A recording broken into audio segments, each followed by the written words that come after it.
আজকে গেলাম কি বন্ধু তাইদের ভাইয়ের বিয়াত। আজকে বিয়াত বন্ধু বান্ধব সবাই মিললা অনেক মজা করছি, কিন্তু বন্ধু তাইদের অনেক মিস করছি। আজকে ওই মজার দিনে বন্ধু তুই দূর প্রবাসে। হাফিজ মাওলানা প্রিয় চাচা সবুজ, আসলে তোমার বিয়াত অনেক মজা হয়েছে, অনেক ভালো লাগছে। বিয়াত আরো বেশি ভালো লাগতো যদি বন্ধু তাইর দেশে থাকতো। তারপরে আমরা গায়ে তুটি আরো উনাতে লাইলাম। গায়ে তুটার পরে বন্ধু বান্ধব সবাই হয়ে আমার বুঝি দামান লাগে, তাই আমিও একটু দামানদের পাট নিলাম। দামান যেহেতু লাগে তাই আমি একটু টাই করে দিলাম, সত্যি না আমার দামান লাগে।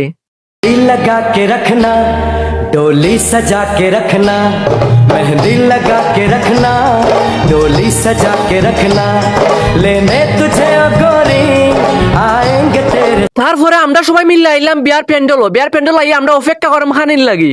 আর আজকে বেশি ঠান্ডা, যত তাড়াতাড়ি আমরা খাইমু তত তাড়াতাড়ি আমরা লাগি ভালো হইব, তাই একটু পরে আইলো তাড়াতাড়ি ওইটা খানি আবার পরে সকলে হাত বললে খানি আরম্ভ করছে, তাই আমিও হালকা হাত বললে খানি শুরু করলাম।